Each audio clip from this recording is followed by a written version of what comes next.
Hello folks, I'm Alex. This is Alex Unabridged. Welcome back to the channel.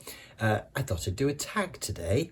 It's been a while since I've done a tag and I've seen this particular one floating around for a while. I've seen lots of great versions from other folks, so I figured I would jump on board.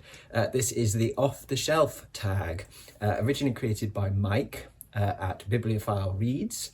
And I was sort of tagged by Lecton from Reading from the Depths. He said in his video, if you haven't done it yet and anybody wants to do it, then jump on board. So I shall. I will leave links to Mike and Lecton's videos in the description below. So this tag is a little bit more about me and my life than about what I read. And as I say, it's been a while since I've done a tag, certainly one like this, and I've acquired a few new subscribers since then. So I thought this would be a good chance to share a little bit about me, who I am away from the books. So let's dive straight into these questions. So there's 20 questions. Number one is, when you're not filming or reading, what does a normal day in your life look like? Work, school, etc. Whatever you feel comfortable sharing. So a day in the life of. I get up about 8 o'clock-ish. And if I'm on the morning dog walk duty, then I will take the dog out, Marvin, and then come back, grab some breakfast for me and him. And then I will come upstairs to the loft room, which I'm in now, which is also my office. I will usually watch a little bit of YouTube whilst eating my breakfast, and then I get to work. My days are pretty varied these days in terms of what I'm doing. I could be editing, I could be typesetting, I could be doing design work, graphic design work. No 2 days are the same, really, and that's exactly the way I like it. So I work until about 6:30, 7 o'clock in the evening, with a break at 5 p.m. on the days when I'm on the afternoon dog walking duty. My wife and I share the two walks. And then I will go downstairs and cook tea for me and my wife, usually quite easy meals in the week. And then sort of tea time to sort of 8:30, 9 o'clock-ish is kind of catch-up time. It's time for me and my lovely missus to sit down and just chat and catch up and moan about work, and for her. Not for me, I fortunately enjoy my work.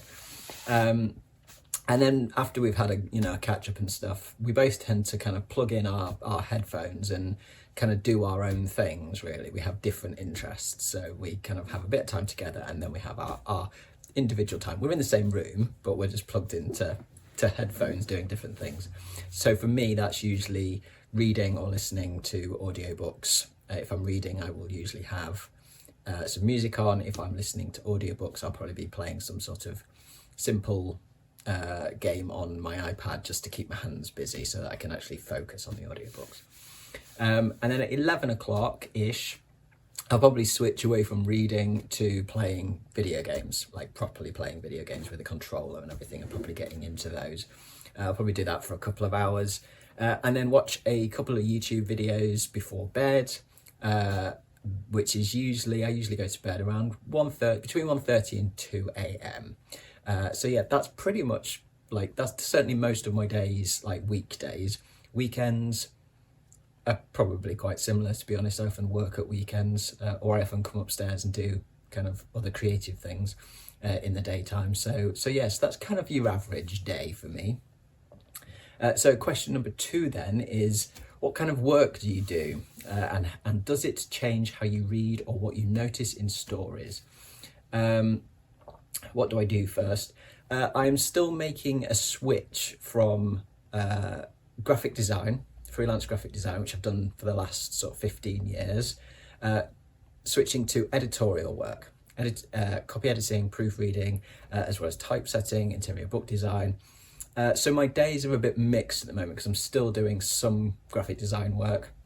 It's mostly the editing, proofreading, etc. now. But yeah, I do still get the odd design design job in too, from clients that I've worked from in the past. Like I've just got one in this last week. The editing stuff has definitely changed how I read and what I notice in books.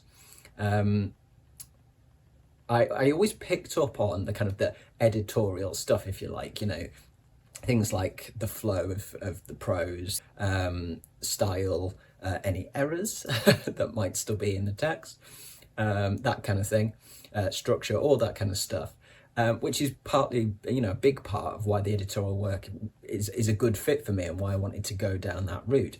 But I think the thing that I notice more than ever now that I'm like editing professionally is language and word choice, and even kind of interlinguistics. Kind of how word choice can be used to such great effect in creating like an emotional response in a reader. How words sound, individual words sound, the phonetics of something, and also how a sentence sounds, the rhythm of it, and how that again creates atmosphere, tension, etc. I often read stuff out loud, especially when I'm editing, and that's why I like audiobooks as well, because I think the language comes across even better, I think, somehow, especially in terms of things like the phonetics. And how that kind of feel of hearing it or reading it affects the reading experience. And other linguistic elements as well, I kind of notice more, like semantics and semiology and things like that, which I do have some kind of background in knowledge in from a theatre background, certainly semiology and things like that. So I definitely notice all of those kind of things more. The mechanics of language, I really like to deep dive into that now. I noticed it before, it's kind of, but more in passing. Whereas now I can kind of get lost in it, and I find it fascinating, and it's a really interesting way of reading. I fortunately don't find that I end up kind of in work mode when I'm doing reading for pleasure, but I do certainly notice more stuff in what, more elements of what I'm reading. So it's a good thing. It's a positive thing. So question 3 then is, are you a morning person or a night owl?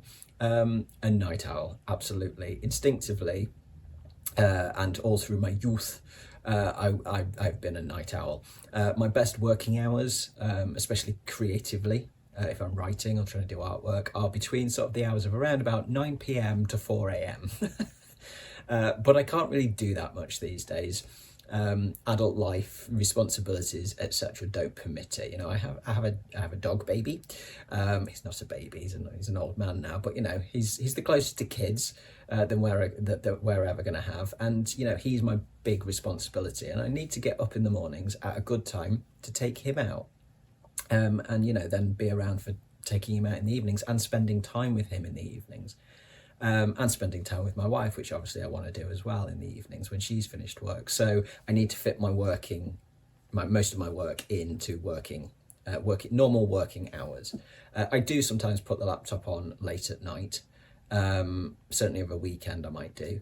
But yeah, I can't do it much. Although my wife does joke that, like, when on occasion she's kind of gone away for a week alone and taken the dog with her just for a cheeky little, holiday on her own, she fully expects for me to have like turned nocturnal when she returns, because when I'm left to my own devices, I will sleep in and then I will work through until the wee hours of the morning.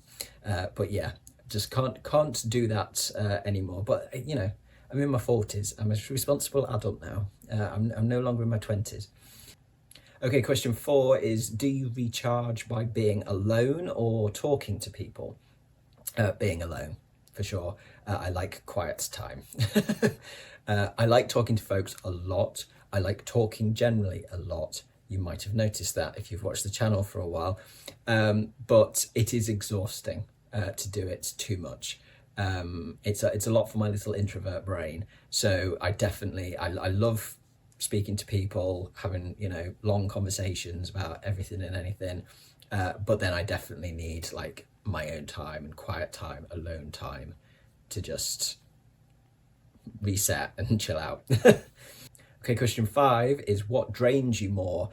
Too much socializing or too much isolation? I've kind of already answered that, haven't I, with the previous question. Too much socializing. I love it, but it's exhausting.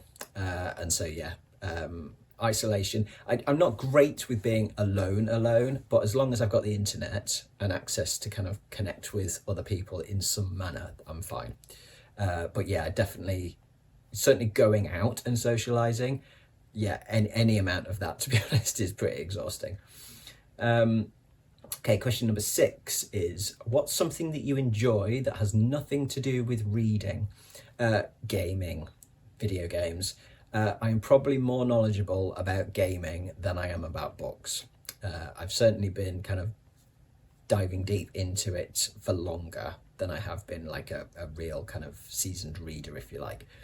It's my other big passion. It's kind of my first big passion of kind of my 20s, I guess. Like I loved gaming as a kid, and then I had a break in my teens, and then a mate of mine, my best mate, got me back into it in my 20s, and I've never looked back since, and I absolutely adore it. If I'm not reading, I'm probably gaming.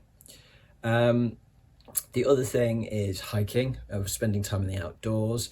When I can get out, I love to spend time in the hills, somewhere quiet. That's where I got a lot of kind of creative inspiration from.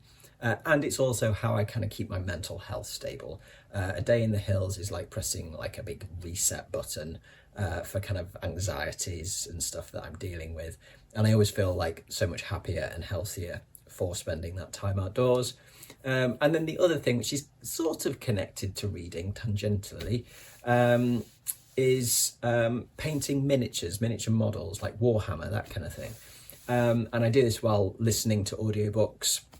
Generally, it's very relaxing, it's really good fun, and I got into it because I'd started reading some of the Warhammer books and discovering this massive sprawling universe of lore around this game, and then picked up the miniatures and gave them a go, and yeah, they're fantastic to paint. They're just really, you can properly focus in on them and just kind of lose yourself in the painting because they're absolutely tiny. So yeah, I really enjoy doing that as well. Okay, question 7 is, do you like planning things ahead of time or figuring things out as you go? Plan. I'm a total planner. I get anxious if there isn't a plan. It doesn't have to be like a minute by minute playbook of how everything is going to go. And, you know, the saying of the best laid plans go to waste. Is absolutely true. You have to, you know, it's an outline, the plans that I make. It's a good idea of what, you know, would happen in an ideal situation. But then there's plan B and plan C and plan D. And I do all of that as well because plan A never actually works, or rarely does it actually work. I have to be able to adapt, and I don't mind doing that, but I need to kind of know what I might do if I need to change plan. So there are plans for when the plan fails, for instance. So yeah, I'm a planner. Okay, question number 8 is, do you like working alone or alongside others? Both, I think. I do really enjoy working alone because I am a little bit of a control freak. I like things done a particular way. Certainly when I'm doing creative work and stuff like that. My main thing is like, I really enjoy working with other folks a lot. I love collaborations, with the caveat being, as long as I can trust them to do the job well. That's my main thing. Is like, I've had too many experiences in the past with creative projects and stuff, which have been collaborative, where there's someone who does not pull their weight. And that's when I get stressed. That's what makes me anxious about things. So yeah, I have to trust the person that I'm working with. But if I do, it's fantastic working together. So yeah, I as I say, I'm a little bit of a control freak. I'm a little bit inclined to be the sort of, you know, if you want a job doing right, do it yourself. But I also recognise that I'm not the best at everything or anything, really. I have my blind spots particularly as well. So I appreciate having folks that I can work with who are way better at those things than I am. And I also think that generally speaking, if I can work with people, trusted people, 99% of the time, the projects that are collaborative projects turn out a lot better when there's more than just me working on something. You know, it's the two heads are better than one, etc. kind of, you know, idea. So yeah, I do like working with people, but I'm probably a bit of an arse to work with. I don't know. Anybody who's worked with me can probably tell you that. Okay, question number 9 is, are you more sentimental or practical? I wouldn't say I'm sentimental particularly. I'm practical when it comes to getting things done.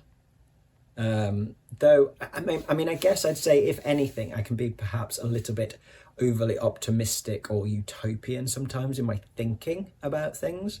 But at the end of the day, I'm kind of a realist with stuff. So, and in reality, that means being practical about things. So yeah, practical, I would say on that one. Question number 10 is, what kind of pace do you prefer in life? Busy, steady, or slow? Steady. Right in the middle. Slow probably means I'm going to be getting antsy because there's not enough to occupy my brain. And busy probably means that I'm feeling overwhelmed. I like to be constantly doing something, constantly having the next thing lined up to do, even if that's just planning the next thing. But I like to keep it manageable. Yeah, I like to be constantly on the go, but I don't like to be juggling stuff all the time. That's when I start to get stressed. Okay, number 11 is, what's a simple task you strangely enjoy doing?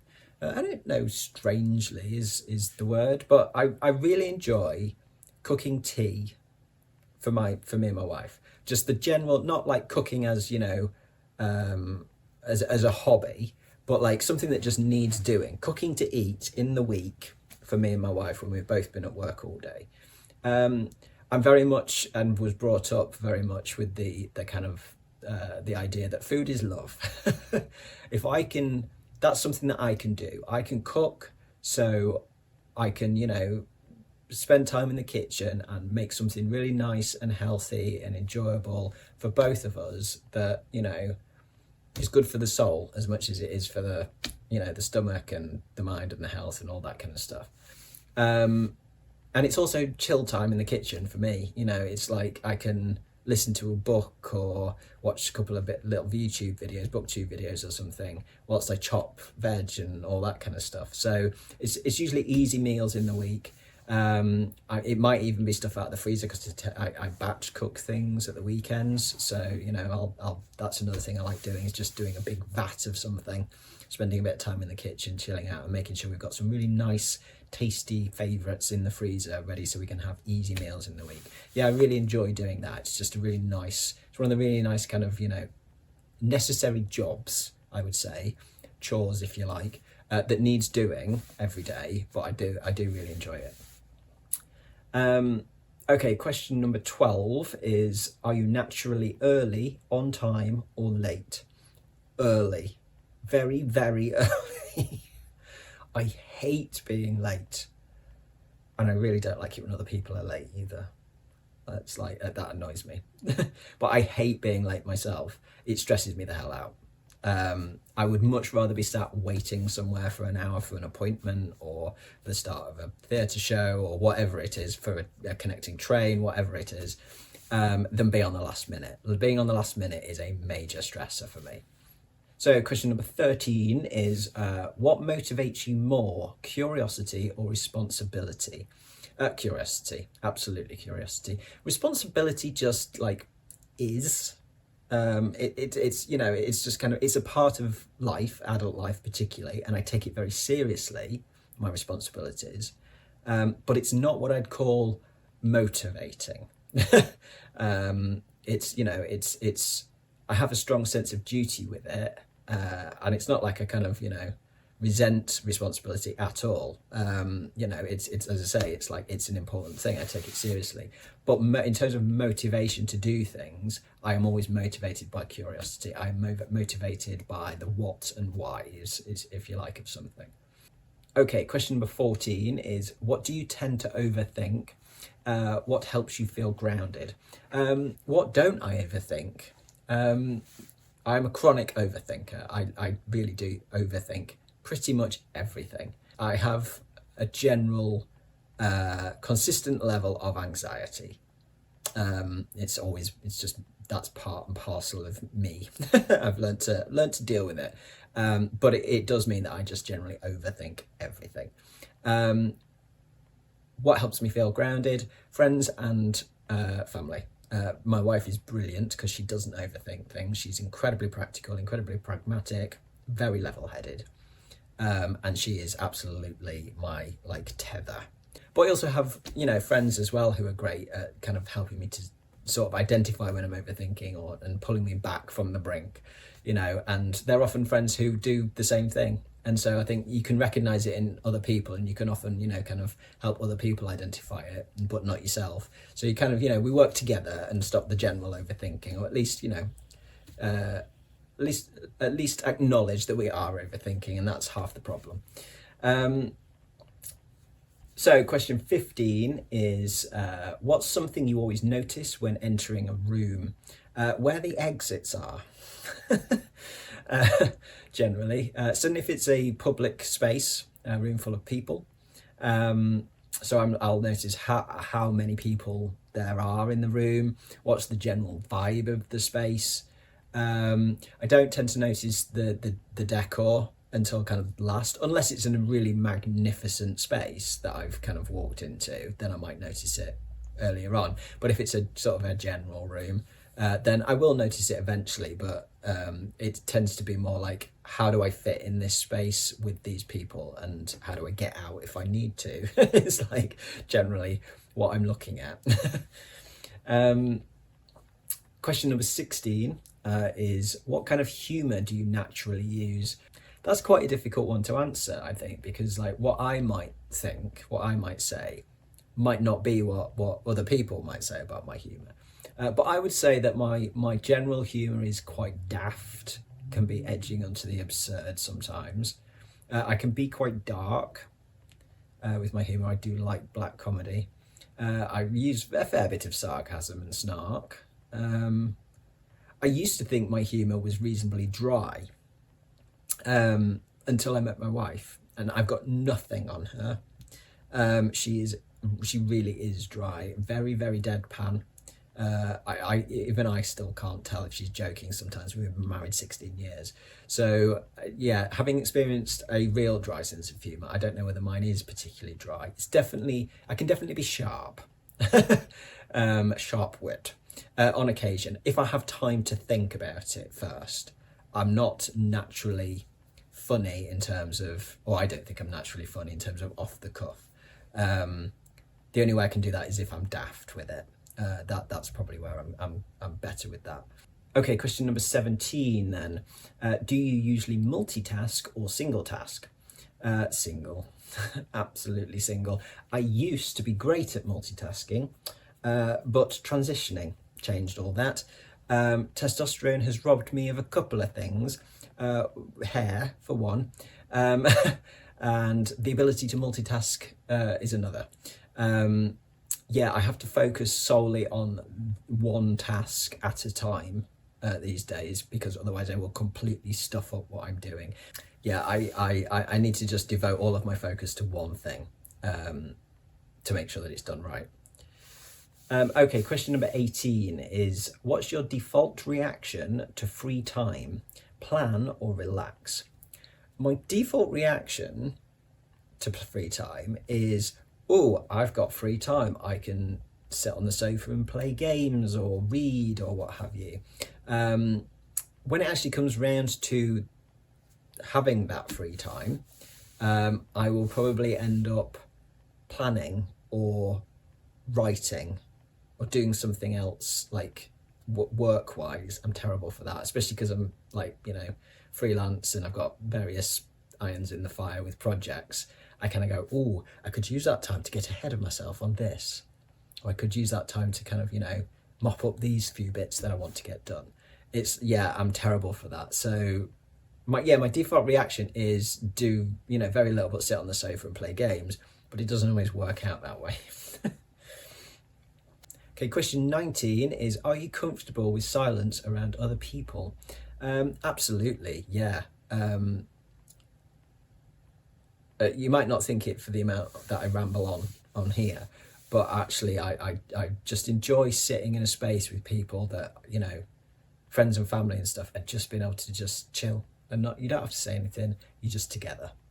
I think the best test of a strong friendship or relationship is being able to do that, being able to sit in silence with no urge for, no urge to fill gaps in conversation, to, have some sort of noise just there, some sort of gabbing going on. It's like, yeah, no, I don't need that. I love being able to sit in a room with friends and family and just be.